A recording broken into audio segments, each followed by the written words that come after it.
जय शिवराय. मी पार्ले बाबा कॅनडाहून बोलतोय. आजचा विषय आहे जर्मनीचा हुकुमशाह हिटलरने मीडियाबद्दल काय ऑब्झर्वेशन लिहून ठेवले ते आपण पाहणार आहोत. जर्मनीचा हुकुमशाह बनण्यापूर्वी हिटलरने तिथल्या सरकारविरुद्ध एक बंड केला होता, एक उठाव केला होता. त्याच्या दुर्दैवाने हा उठाव फसला. सरकारने त्याला पकडलं आणि त्याच्यावर खटला भरण्यात आला.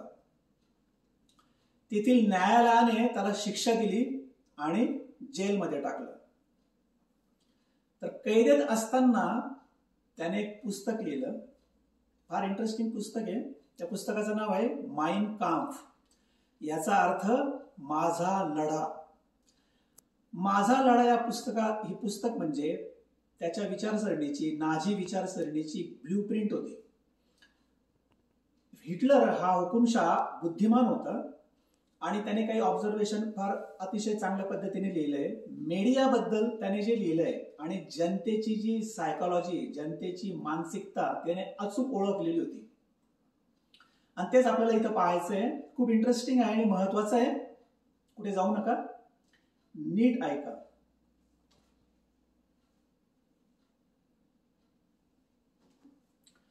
माझ्याकडे पुस्तक आहे नाझी भस्मासुराचा उदयास्त. या पुस्तकातून मी ते वाचून दाखवणार आहे. पुस्तकाच्या जवळजवळ शेवटी पान नंबर 503,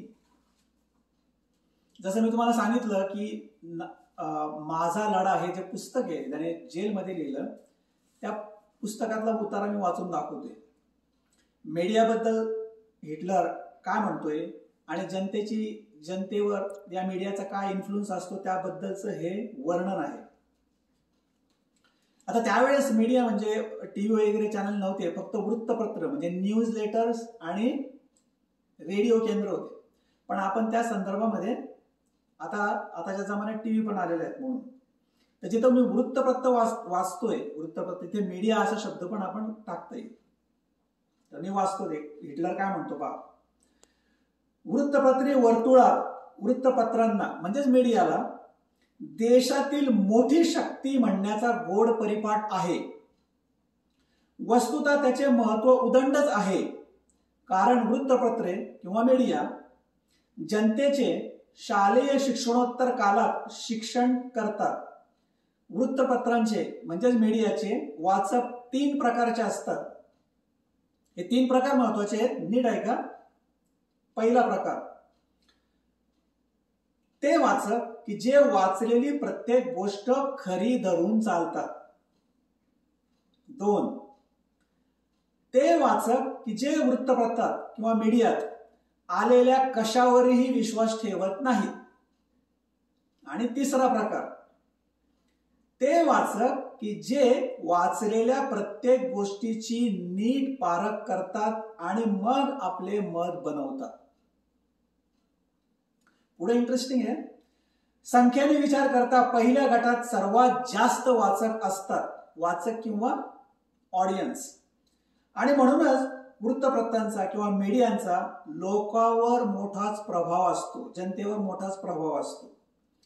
देशातील सामान्य जनता ती हीच असते, पहिल्या प्रकारची. दुसऱ्या गटात फारच थोडे लोक असतात. वृत्तपत्रातील किंवा मीडियातील बातम्यांवर विसंबल्यामुळे त्यांच्या पदरी कटू निराशा आलेल्या असतात. कुठल्याही विधायक कार्याच्या दृष्टीने हा गट निरुपयोगी असतो. तिसऱ्या गटात सर्वात कमी वाचक असतात, पण ते खरे बुद्धिवादी असतात.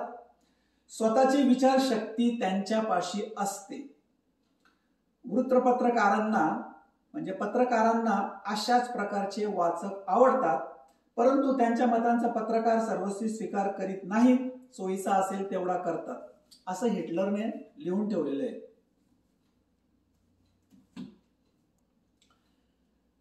दुसऱ्या महायुद्धाच्या शिल्पकार म्हणजे इंग्लंडचा पंतप्रधान विन्स्टन चर्चिल हे पण राष्ट्रवादी होते आणि हिटलर पण राष्ट्रवादीच होता. आणि त्याने जर्मन जनतेला अशा पद्धतीने प्रखर राष्ट्रवाद त्याने जोपासला होता. पण दोघांच्या मधला फरक एवढाच होता की हिटलरने त्याचा राष्ट्रवाद अतिरेकी बनवला होता. त्याने ज्यावेळेस जर्मन सत्ता हातात घेतली त्यावेळेस त्याचा एक मंत्री, त्याचं नाव होतं जोसेफ गोबेल्स.